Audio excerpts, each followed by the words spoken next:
ఏమంటున్నాయి?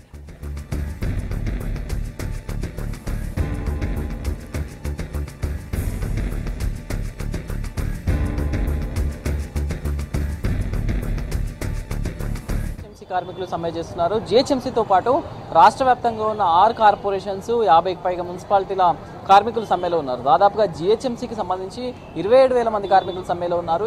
5 రోజులుగా ఎక్కడి చెత్త అక్కడికే పేరుకుపోయింది. దాదాపు రోజుకు 3,600 టన్నులకు పైగా చెత్త వస్తుంది. సో 5 రోజుల నుంచి మొత్తం కూడా పేరుకుపోయిన పరిస్థితి. తమ సమస్యలు పరిష్కరించాలి, జీతాలు పెంచాలి అనే డిమాండ్ పైన కార్మికులు సమ్మెకి దిగారు.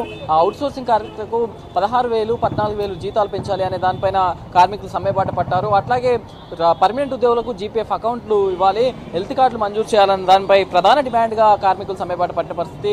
ప్రస్తుతం కార్మిక సంఘాల నాయకులు ఉన్నారు. సార్ చెప్పండి, కమిషనర్ కూడా ప్రత్యామ్నాయ మార్గాలు ఏర్పాటు చేస్తున్నామని చెప్తున్నారు. కార్మిక సంఘాలు ఎట్లా ముందుకెళ్ళబోతున్నాయి సమ్మెలో? కమిషనర్ గారు ఏదైతే నిర్ణయం తీసుకుంటారో అది కరెక్ట్ కాదు. మీరు కార్మికుల జీతాలు పెంచాలి. కార్మికులను ఇట్లా భయభ్రాంతులకు చేసి ఇప్పటికే 6,000 మంది పర్మనెంట్ ఎంప్లాయీస్ పోయి మళ్ళీ ఉద్యోగాలలో జాయిన్ అయ్యారట. వాళ్ళని అందరినీ కూడా భయపెడుతున్నారు కమిషనర్ గారు. అదేవిధంగా 30% ఈ రవాణా వెహికల్స్ ఏవైతే ఉన్నాయో ఆ వెహికల్స్ కూడా నడవడం మొదలైనాయంట. దానికి అందరినీ కూడా భయపెట్టి నడిపేయడం జరుగుతున్నది. అట్లా చేయడం వల్ల కరెక్ట్ కాదు. మేము అడుగుతున్నటువంటి న్యాయమైన డిమాండ్ మీరు ప్రభుత్వం దృష్టికి తీసుకోబోరి మా కష్టాలను, మా బాధలను, పర్మనెంట్ ఎంప్లాయీస్కి హెల్త్ కార్డు రావాలి. తర్వాత ఈ అవుట్సోర్సింగ్ ఎంప్లాయీస్కి 16,500 కావాలి. మున్సిపాలిటీలో పనిచేసే వాళ్ళకు 14,000 ఇస్తే సరిపోతుంది. కానీ ఈడ హైదరాబాద్ జీవన విధానం వేరేగా ఉంటుంది కాబట్టి వాళ్ళకి 16,500 రూపాయల జీతం పెంచే వరకు ఈ యొక్క సమ్మెను మేము కొనసాగిస్తాం. కమిషనర్ గారు ఏవో ఎత్తులు ఇవన్నీ చేస్తున్నారు. పర్మనెంట్ ఎంప్లాయీని ఇప్పటికే భయపెట్టేసి నేను ఎస్మా అడ్జస్ట్ అని వాళ్ళందరినీ కూడా ఈరోజు మీటింగ్లో పెట్టి డ్యూటీలో జాయిన్ చేసిండు. మరి అదేవిధంగా కమిషనర్ చెప్తున్నారు 400 మంది స్వచ్ఛ యూనిట్లను రంగంలోకి దింపాం, ఎక్కడ కూడా చెత్త కనబడనీయకుండా, సమ్మె ఎఫెక్ట్ కనబడనీయకుండా చేస్తామంటున్నారు. మరి కార్మిక సంఘాలు మీ డిమాండ్ పరిష్కరించుకునేంత వరకు దీన్ని ఎట్లా చూస్తారు? దీనిపై ఎట్లా ముందుకెళ్తారు? ఆయన అంటున్నాడు మరి ప్రైవేట్ వ్యక్తిని పెట్టి ఈ స్వచ్ఛంద సంస్థలతో చేపిస్తా అంటున్నాడు. కానీ ఖచ్చితంగా వాళ్ళందరూ కూడా ఫెయిల్ అవుతారు, పనికి పర్ఫెక్ట్గా చేయలేరు. అట్టాని కమిషనర్ గారు కూడా తెలుసుకున్నారు. ఆయన తెలుసుకొని ఏం చేస్తున్నారంటే ఇప్పుడు అవుట్సోర్సింగ్ ఎంప్లాయీస్ 27,000 మందిలోకి వెళ్ళి చాలామందిని మిమ్మల్ని తీసేసి స్వచ్ఛంద సంస్థలనే నేను రెగ్యులరైజ్గా పెట్టుకుంటా అంటే కొన్ని చోట్ల భయపడి పని మొదలుపెట్టిరంట. వాళ్ళందరికీ కూడా చెప్తున్నా, దయచేసి ఎవ్వరు కూడా పని మొదలు పెట్టొద్దు, మీరు ఎక్కడా కూడా భయపడవద్దు. కేసీఆర్ గారి మీద నాకు పూర్తి నమ్మకం ఉంది, ఆయన మీద పూర్తి విశ్వాసం ఉంది. మనకు ఖచ్చితంగా ఆయన శాలరీస్ పెంచుతాడు. మన యొక్క ఇబ్బందులను, బాధలను ఆయన దాకా తీసుకోబోనిస్తలేరు. మరి 2 సార్లు నాయన నరసింహారెడ్డి గారితో కూర్చున్నప్పటికీ కూడా సమస్య పరిష్కరించలేకపోయారు. రేపు సాయంత్రం క్యాబినెట్ మీటింగ్ ఏదో ఉంది, దాంట్లో ఏమైనా నిర్ణయం తీసుకోవచ్చు అనే ఆలోచన కూడా మాకు వస్తుంది.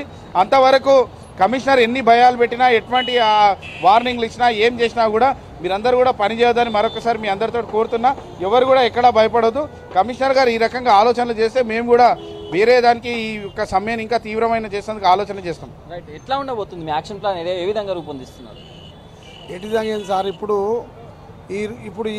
ఈ రోజు ఈ దినంలో పడితే ఇప్పుడు ఈ గిరానీ ఇవన్నీ మొత్తం ప్రభుత్వానికి తెలుసు. భారతదేశంలో హైదరాబాద్లో కానీ అందరికీ తెలుసు.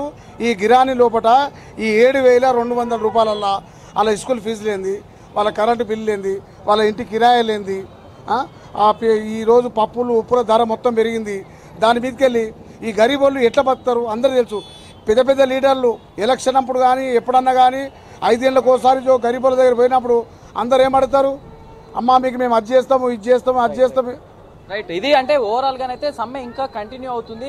5th డే సమ్మె కూడా, అంటే కమిషనర్ నిన్న ప్రకటించారు ప్రత్యామ్నాయ ఏర్పాట్లలో జిహెచ్ఎంసీ నిమగ్నమైంది. ప్రత్యామ్నాయ ఏర్పాట్లు కూడా చేస్తామని చెప్తున్నారు. దీన్ని అడ్డుకునేందుకు కార్మిక సంఘాలు కూడా సిద్ధమవుతున్నాయి. సమ్మెను సఫలీకృతం చేయకుండా, ప్రభుత్వం డిమాండ్లు పరిష్కరించకుండా, కార్మికుల సమస్యలు పరిష్కరించకుండా ప్రత్యామ్నాయ ఏర్పాట్లు చేసి కార్మికులను భయాందోళన గురి చేసే అవకాశం దాన్ని కమిషనర్ కల్పిస్తున్నారని చెప్తున్నారు. మొత్తానికైతే సమ్మె కంటిన్యూ అవుతుంది. రోడ్లపైన చెత్త దాదాపుగా మేజర్గా 60% చెత్త అట్లనే పేరుకుపోయింది. ప్రత్యామ్నాయ ఏర్పాట్ల ద్వారా కేవలం 35-40% మాత్రమే కొంచెం క్లీన్ చేసినట్టు తెలుస్తుంది. మొత్తానికైతే సమ్మె ఇంకా కంటిన్యూ అయితే తీవ్రత పెరిగే అవకాశం ఉన్నట్లు కనిపిస్తుంది. స్వాతి.